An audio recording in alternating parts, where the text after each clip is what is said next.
आन आयशा उम्मुल मोमिनीन रज़ियल्लाहु अन्हा अन्नहा क़ालत अव्वलु मा बुदिअ बिही रसूलुल्लाहि सल्लल्लाहु अलैहि वसल्लम मिनल वह्यि अर्रुया सालिहतु फिन्नौम फ़कान ला यरा रुया इल्ला जाअत मिस्ल फलक़ सुब्ह सुम्मा हुब्बिब इलैहिल खला।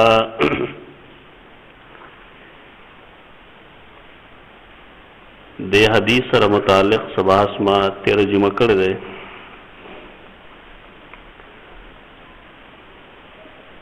तो दे हदीस ताल्लुक दे द वह्य इब्तिदा सर बदउल वह्य। तो कुरान मजीद फ़ज़ाइल च कलमा बयानोल तो पाए कि दा वहीलू चुलुम्बने वहे सूरत इक़रा चाहे तो सूरतुल अलक़ वही दा सूरत थे। आगे सिलसिला के तो सैयदा आयशा रज़ियल्लाहु अन्हा दा कौल समझे बुखारी बिल्कुल इब्तिदा के लिए ले इमाम बुखारी रहमहुल्लाह तागीद सबाज हिस्सों वजाहतुना जरूरी दी। नबी सल्लल्लाहु अलैहि वसल्लम तो वह्य खो शुरोश व इक़रा सरा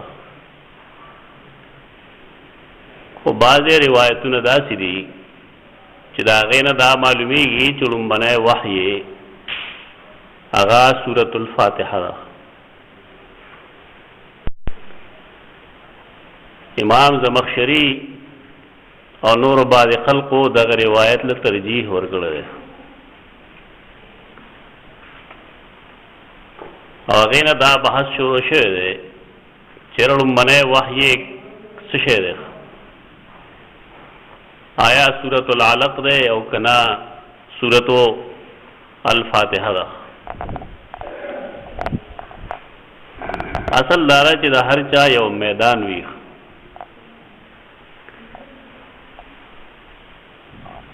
दुनिया के संगा च कसबू नदी जुदा जुदा यो सड़े पयो कसब के माहिरी दबल कसब अगत दरक न लेगी तो दशान इल्म और दीन तदे मुस्तकिल शाखु नदी यो सड़े प कुरान पुई न दानद जरूरी चारे प हदीस संपोश या प हदीस के दे मागम माहिरी समझ प कुरान के माहिरी दा हर आलिम यो खास मैदानी पागे खास मैदान के दाग पूरे द अइम्मा हम दाग तरीक़ा दा द इमाम अबू हनीफ़ा रहमहुल्लाह ची फ़िक़्ह के कम मर्तबा दा अगर आगा तफसीर और हदीस के निश्ता द इमाम अहमद रहमहुल्लाह ची हदीस के कम मर्तबा दा अगर आगा फ़िक़्ह के निश्ता। इंसान ढेर कमज़ोर दे ढेर मुहताज दे पर हर चीज़ के आग कमाल नहीं हासिल हो ले कम चाहिए फन के हासिल है। यो सड़े बड़े ख नसर निगारी ढेर ख नसर बोली की लेकिन आ शायर नहीं जोड़े दे और कल करे यो ख शायर ख नसर निगारम नहीं। इमाम ज़मख़शरी बेशक इमाम दे लेकिन अगर बलागत इमाम ने दागर आए बलागत के वजन लरी हदीस की दागत राय सवोकत हैसियत निश्ता पदे वजह दा नादानी दा कम अकल तोब दे कम खलक चिरागा प वजह बांधे दिल तरजीह हो गई चुरुम्बने सूरत दे चिनादिल शुई नागद सूरतुल फातिहा दा कौल गैर मुनासिब दे गलत थे। असल दारा दे रिवायत रावी दे यहया बिन कसीर अगर ज़ईफ़ है लिहाजा यौदा से रिवायत अगर ज़ईफ़ ही अगर सही है नो द इमाम बुखारी और द इमाम मुस्लिम द हदीस मुकाबले नहीं बोले।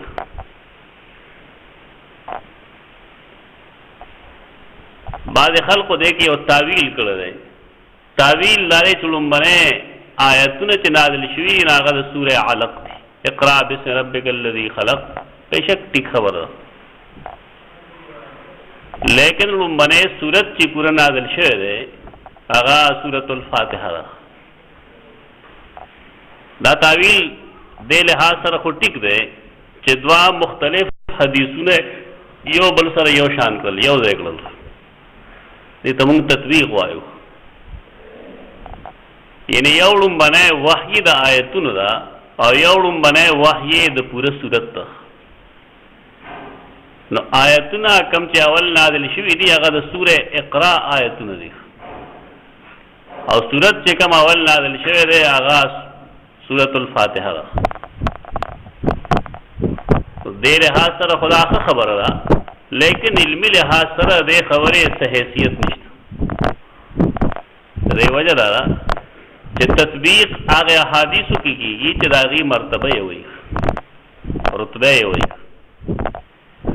دلته کې یو روایت د صحیحین او بل روایت شدید ضعیف بلکې موضوع ہے دیکھئے تطبیق ضرورت نشته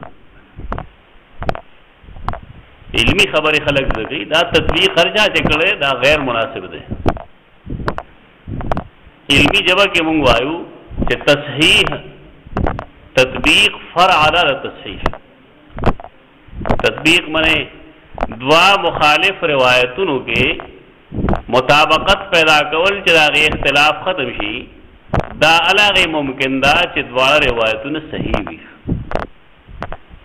چې کله صحیح دي نو تطبیق ضرورت نشته نو او چې موږ تطبیق وکړو مطلب دا چې روایتونه موږ دواړه د یوې مرتبه ګڼو دا د علم خبره نه ده شان ورشاه کشمیر رحم الله فیض الباری کې دې طرف ته اشاره کړې ده چې بعض خلق دا خیال له خدا خیال مناسب نه ده مارکه کله چې دا لومبنه آیت کریمه نازل شو لومبني آیات اقرا بسم ربک الذی خلق نو رسول الله صلی الله علیه وسلم یو خدای چې دا وحی خپل زور وي یو انسان چې د ځان نه یو پورته مرتبه والا سړي سره ملاويږي د لینګي رپی حوصله خراب وي زړه او جبا یو بل سره مطابقت نه لري نو کله چې یو انسان د یو داسې مخلوق سره ملاقات کوي چې هغه د جنس نه ده جبرائیل سره ملاقات کوي نو دا غي بس دهشت سیرا پزله کې راضي کې ونه راضي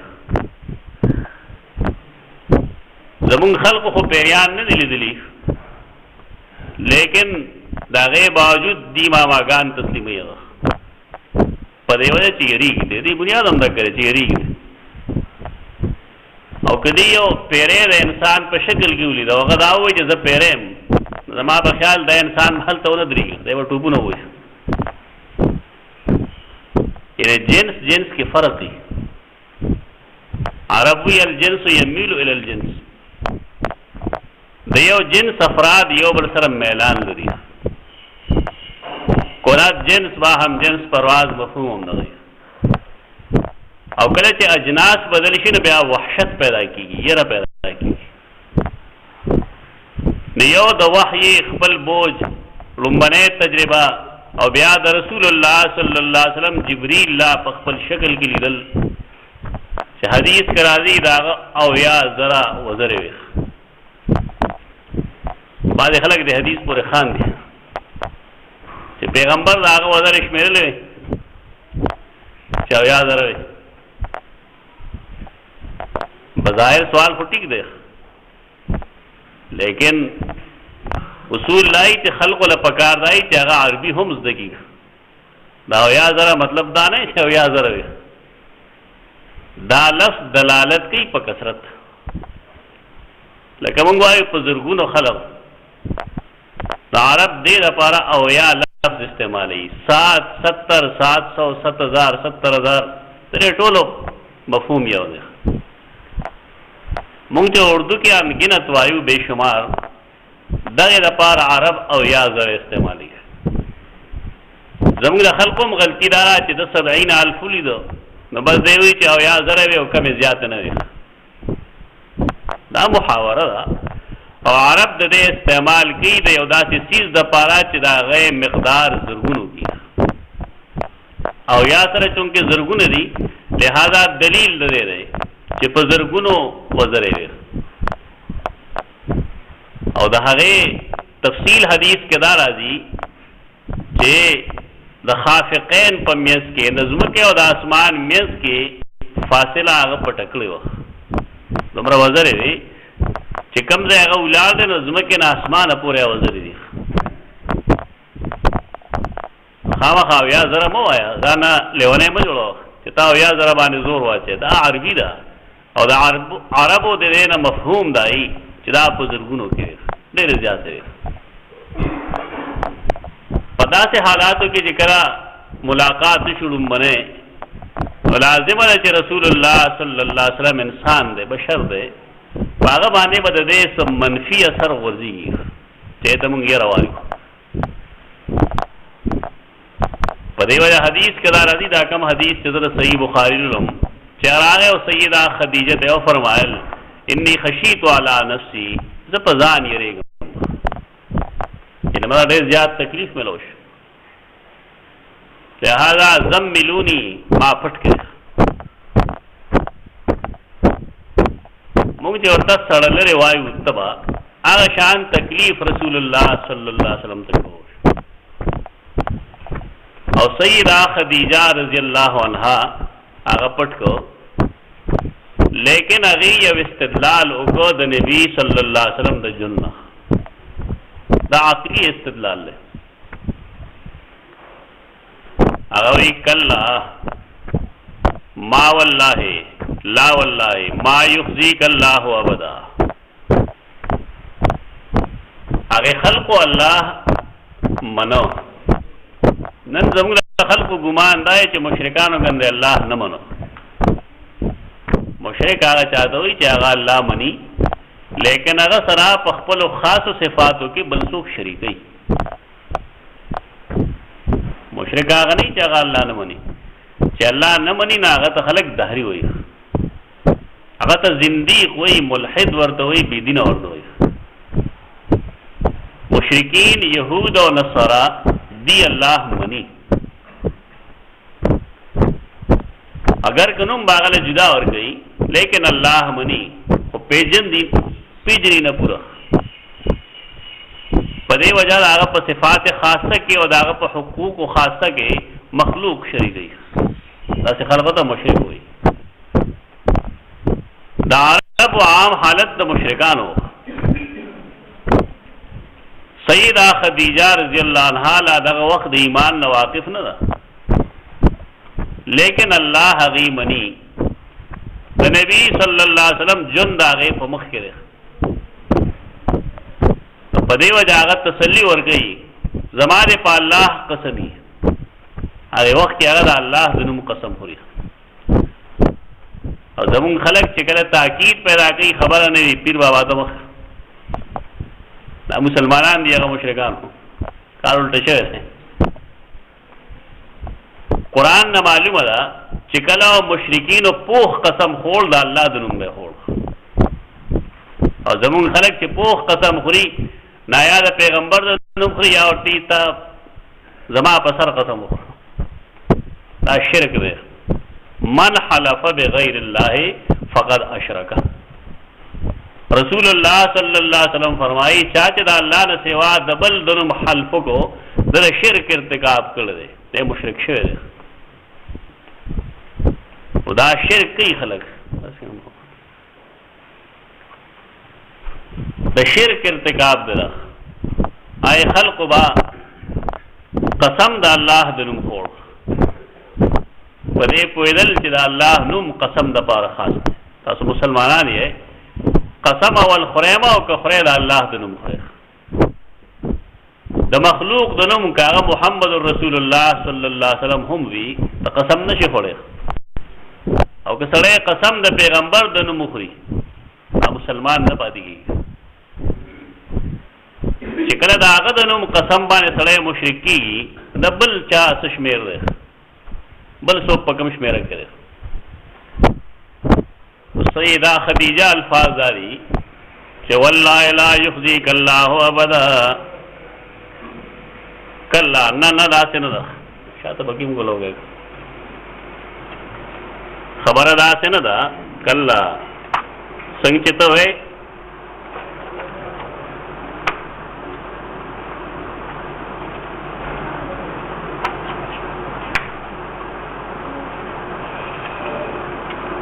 څنګه ستا خیال لې چې الله وما تبا کی داسې نه ده. کلا والله ما يخزيك الله ابدا. نه نه داسې نه ده. زماره په الله قسم ی الله بتا چرې نر شرمئی، الله بتا چرې نر رسوا گئی. دا د یو خدای خپل خاون ته تسلی ده. هغه د خپل خاون د محمد رسول الله صلی الله علیه وسلم جن ته ګوري، هغه جن هغه ته استدلال کوي.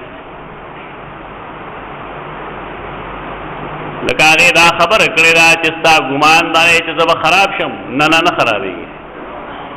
انک لتصل الرحم، دا هغې جملې دي.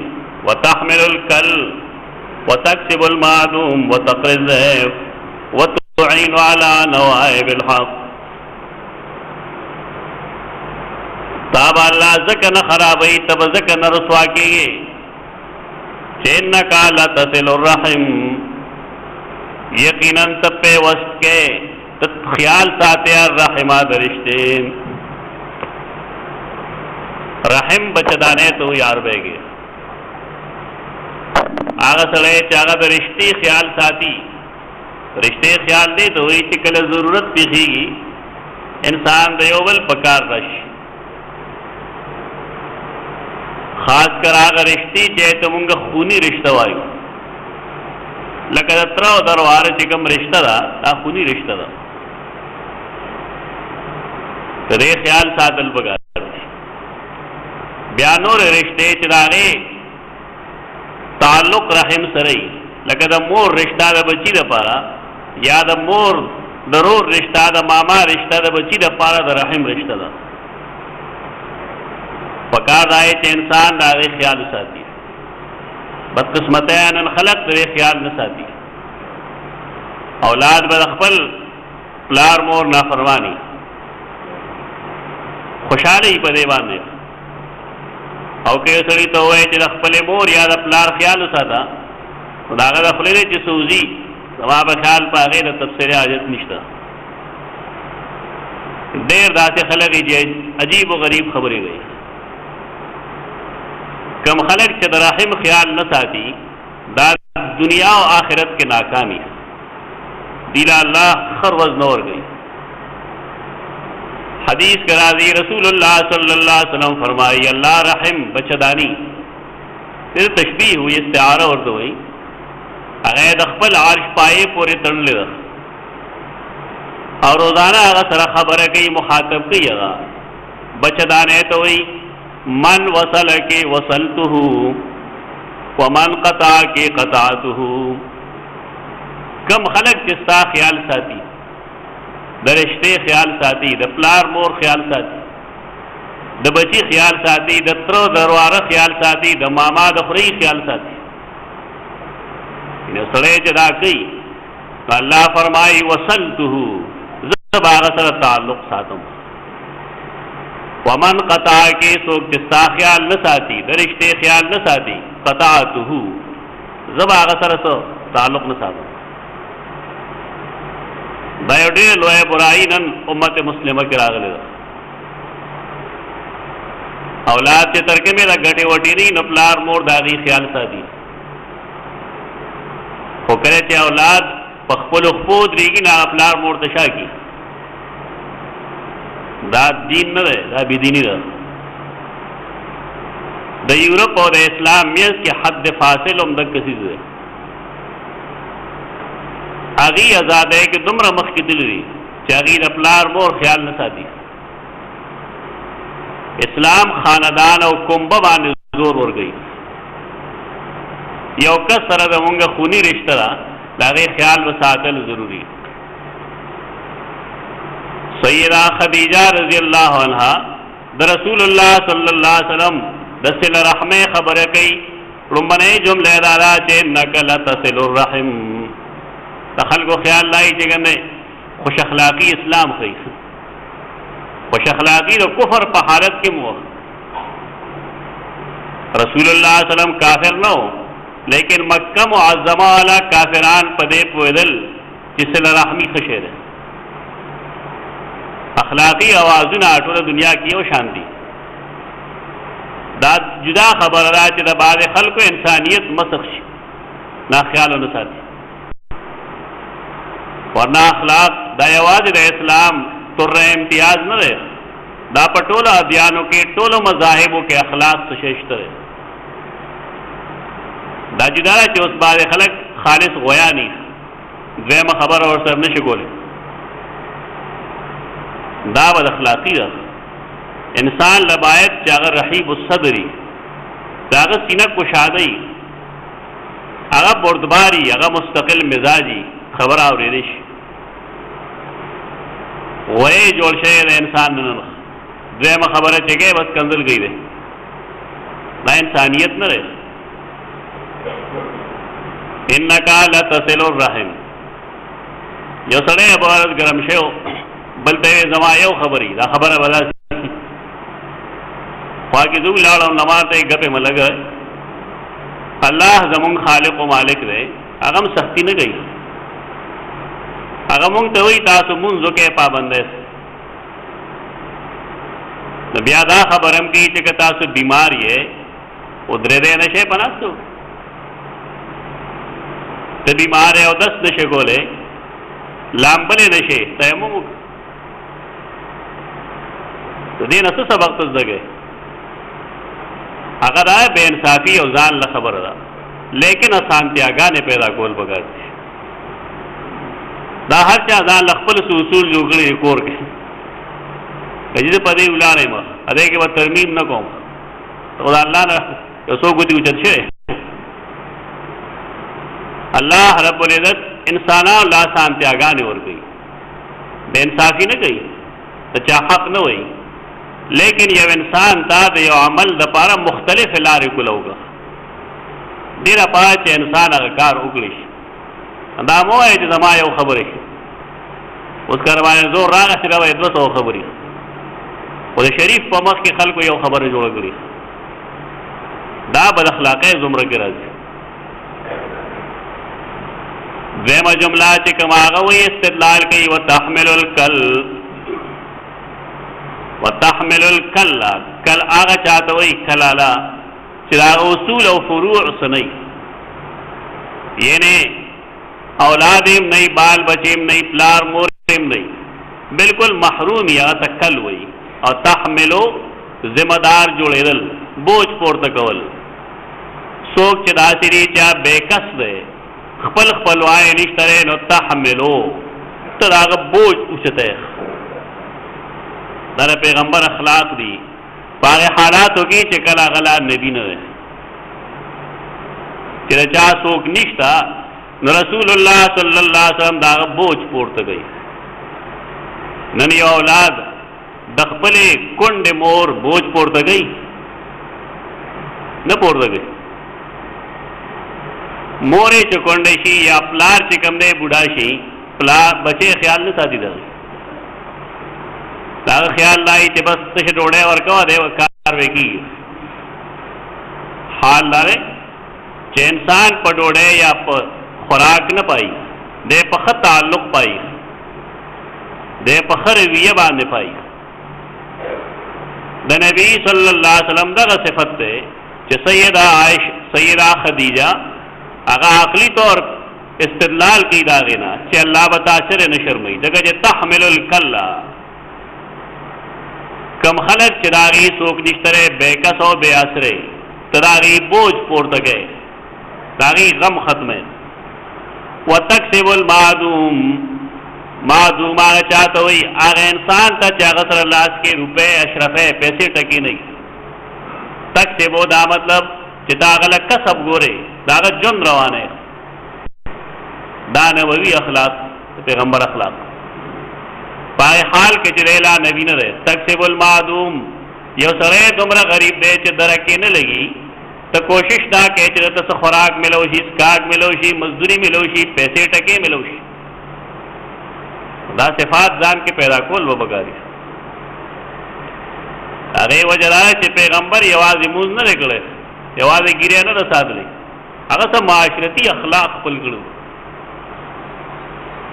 زمونږ یو سړی وایي ښه مونځ ګزار وایي، لیکن د مور په خدمت نه پوهېږي، للو د پلار په خدمت نه پوهېږي، قام قبیله نه پیژني، استاد شاګرد نه پیژني. د خیال دا چې بس زه کم کار کوم دا پوره دی. یاد ساتل پکار دی چې حقوق العباد هغه د حقوق الله نه مخکې. یو سړی چې د خپلې ښځې حق نه ادا کوي، د خاوند حق نه ادا کوي، د اولاد حق نه ادا کوي، د ده عبادت نه پکاري. دې دوکه کې مه راځه.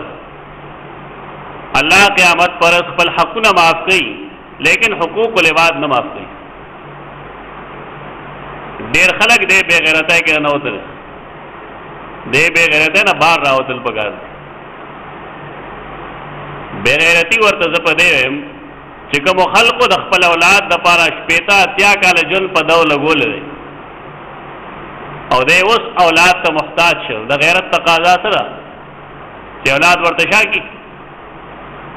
دا پکار دی چې پلاران هم خپل بچي نه لوی، چې پیدا کېږي بس ځنګل ته ولي خپل کار دی.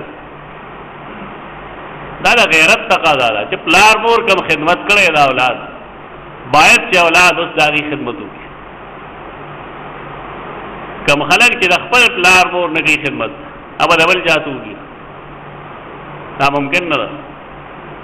یو سړی چې د خپل لومبني محسن خیال نه ساتي، دی د بل محسن خیال نشي ساتلی. تکسب المعدوم. بل خبره دا وکړه چې وتقرض څوک میلمه راغلي ته په هغه باندې ډوډۍ خورئ، میلمه ستا میلمه نه یادوي. دا غیرت هم زمونږ خلقو نه ودرې. څوک میلمه راشي جومات ته نه ټول خلک به خپې خرۍ راخري وبوځي دی، حال دا یې چې هغه د هېچا میلمه نه وي. د یو سړي ذاتي میلمه راشي نو دی هر څه کوي وله چرګان ولا لالی. خو که څوک داسې غریب مسافر راشي چې هغه څوک نه پېژني، نو اکثر غریب نار نه اوري. دا د مسلمانۍ صفت نه دی. د بعضې خلکو خیال دا وي مونږ کره څه نشته دی، ته کور په خپله څه خورې، هغه راوړه میلمه له ورکړه. میلمه هم که په دې خیال وي چې دی ما د چرګ لالی نه، دا میلمه غوی دی، لیکن انسانیت نشته. میلمستیا هر سړی د خپل طاقت مطابق کوي. یو سړی دال ورکولی شي دال ورکړي، یو سړی وچه روټۍ ورکوي بس ورچه روټۍ دی ورکړي. دا خو نه دی ضروري چې سړی د خپل وس نه بهر کار وکړي. دا هغه نبوي اوصافو چې سیده خدیجه رضی الله عنها د نبي صلی الله علیه وسلم دپاره استعمالولو. ایمه استدلال کو ایک آخری جمله دا وا چې وتعین علی نوائب الحق، کہ بالفرض د حق پلار کې څه مشکل راځي ته د هغې خلاف امداد کې. یو سړی مظلوم دی بالفرض نو ته ظالم لاس ونیسې، داسې مه کوه. تعین علی نوائب الحق، دا کار لږ مشکل دی.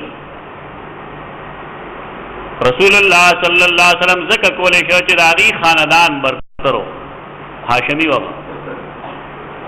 زمونږ علاقو کې هر سړی دا کار نشي کولی چې هغه د ظالم لاس ونیسي او ورته وایي چې دا کار مه کوه، ځکه ظالمان اکثره بیشتر قاتلان وي. کم خلک چې هغې له الله نسبي پورتوالی ورکړی دی باید چې هغې په دې باندې عمل وکړي چې هغې لاس ونیسي د هغې سړي چې مه کوه دا. سیده خدیجه رضی الله عنها نبی صلی الله علیه وسلم له تسلی دغه ورکړه، لیکن د دې مطلب دا نه دی چې په چا کې دا اخلاق موجود دي ګنډی و نبي. سیده خدیجه دغه وخت کې مسلمانه نه ده، بلکې دا خو هغه د رسول الله صلی الله علیه وسلم تسلی دپاره فرمایي د هغه اخلاق مخې ته گئی. هغه ته وایي چې لا یخزیک الله ابدا. د هر چا خبره د خپل عقل مطابق هغه اپروچ ته ذهني. البته هلته کې یو عالم دی هغه ته ورقه بن نوفل وایي. ورقه بن نوفل د سیده خدیجه د تر زوی هغه بیا تللی د هغه ته ویلي هغې نه مخکې حدیث یا عداس په نوم باندې یو عالم دی هغې له تللی ده او ورته ویلي دي چې زما خاوند سره غار حرا کې داسې شو جبرائیل راغله نو ورته جواب کوي چې نه نه دا ممکن نه ده د مکی کافرانو کې جبرائیل څه کوي هغه تسلیموي نه هغه دا وایي جبرائیل خو هغه ناموس دی هغه فرشته دی هغه ملک دی چې هغه به انبیاء کرام له وحی راوړه په دې ځای کې د مکې په کافرانو کې جبرائیل نشي راتلی هغه جواب نه غو لیکن ورقه بن نوفل چې تللی ده علامات یې ښودلي دي و دا ورقه بن نوفل کوم استدلال چې دی د رسول الله صلی الله علیه وسلم نبوت باندې هغه نقلی استدلال دی. نقلی دا مطلب چې د مخکې کتابونو نه استدلال دی. فقال له ورقه هذا الناموس الذي نزل الله على موسى يا ليتني فيها جزعا ليتني يكون حيا إذ يخرجك قومك. هغه وی دا ته چې کوم نمونه اخلي ته چې دا وایي چې جبرائیل راغلی دی دا خو هغه ناموس دی کوم چې موسی علیه السلام باندې راته وه یعنې هغه پېژنده دی. مخکنو کتابونو عالمانو کې دغه فرق زمونږ خلک عالمان دي خو د قرآن نه عالم قرآن درک نه لګي ورته فقه به یې زده کړي حدیث باندې نه پوهېږي منطق باندې پوهېږي هغه ته خلک عالم وایي دی عالم نه دی عالم هغه چاته وي چې قرآن او حدیث باندې پوهېږي دغې ته مونږ علوم عالیه وایو د هغې مقصد دا دی چې سړی پې قرآن حدیث زده کړي چې قرآن حدیث پې نه زده کړي د هغې علم څه فایده نشته. دا سړی د نبي صلی الله علیه وسلم د نبوت خبره چې کوي ولې کوي دی د مخکنو کتابونو آسماني کتاب عالم دی د نبي پېژني موسی علیه السلام پېژني هغه وایي دا هغه جبرائیل دی هغه ناموس دی کوم چې موسی علیه السلام له راته خو کاش چې زه ژوندی وی کاش چې زه ژوندی چې کله تو یو ځای یو خاص مرتبه را کړې چې ته هغې ته رسېدی که نه خو کاش چې زه ژوندی وی لیتنی یکون حیا اذ یخرجک قومک کاش چې زه ژوندی وی په هغې حال کې په هغې وخت کې چې کله به ستا قوم تا د مکې معظمې نه وباسي. دا عالم الغیب نه دی. مخکنو کتابونو کې د رسول الله صلی الله علیه وسلم تفصیلي حالات لیکلي وو داسې چې یو وخت به راځي چې دا قوم به هغه د کلي نه وباسي هغوی کاش چې زه ژوندی وی ما به ستا امداد کړی. رسول الله صلی الله علیه وسلم تپوس کوي او مخرجیهم آیا دی به ما وباسي اشنا لګېده ورته دا زما تره زامن دي ماما زامن مې دي خپلوان مې دي آیا دی ما سره دومره دشمني دی هغه ورته وایي نعم او لم یات رجل قط بمثل ما جئت به الا عودیا دا ته چې کوم دین پیش کړې کومه کلمه د لا اله الا الله ته وایي دا کلمه چې چا پیش کړې دا خلکو هغه سره دشمني کړې دومره دا چې که بالفرض ژوندی وی او ستا قوم تا ته تکلیف درکوي ستا قوم نو زه به ستا امداد کوم. ورقه بن نوفل دا وعده وکړه لیکن ثم لم ينشب ورقه ان توفي هغه بوډاپې ته ونه رسېد ډېر مخکې مړ شو. رسول الله صلی الله علیه وسلم د دې وحی لومبی د راتلو نه لږ غوندې وروسته مړ شو. دې نه وروسته فتر وحی بند شو. دا دریم حدیث دی د صحیح بخاري کوم جمع وی وحی بند شوه اینه به وروسته انشاءالله واز کوو بلې جمعه کې چې وحی څنګه بند شوه څومره موده بند وه دومره چې د ورقه بن نوفل په باره کې سنن ترمذی کې حدیث راځي کہ رسول اللہ صلی اللہ علیہ وسلم فرمائلو کہ ما ورقا بن نوفل پا خوب کی لیدل رہے سپینی جامع چولے دادا خوبونو دنیا ڈیرا عجیبئی وہ سوچار سو خوب بھی ناسوی دابا سو خوب بئی رشتی نہیں ہوئی زمونگ اکثر خلق سلو کے لسکم یو کم سل خلق کم خوب سوی ناٹول بکواسی دروگ فصلوں کی یو خوب داسی بھی چیٹی کی نبی صلی اللہ علیہ وسلم چونکہ نبی رہے پدے وجہ آغت ہے کم خوب راضی نا آغا خوب وحی ہوئی تو نبی نے تخفل خوب وحی مگنا ناسپین و جاموں کی چلیدن آغا سے فرمائی سیدہ عائشہ تا فرمائی سیدہ خدیجہ تا فرمائی کہ زما یقین دارے چھے اللہ آغا بخل رہے لیکن سپینی جامع جنتیان کاغا بالفرض بل خاطر ہوئے نبیا بے جامع سورے ہوئے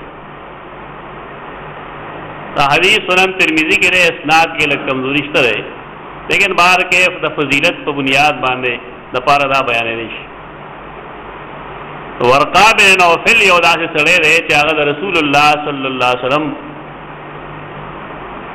ایمان اظہار خودلتا نہ نکڑے معلومی گرا سے لیکن دا بین السطور نخکاری را سے چکہ جوندے وے نظبستا امداد بما کڑے وے معلومی گرا چاہا دا ظلنا مومن ہو پر رسول اللہ صلی اللہ علیہ وسلم فاتح و زمانہ دا فترت وحی دا انشاءاللہ اندر جمعہ اقول قولی هذا استغفر اللہ علی ولکم و لسائر المسلمین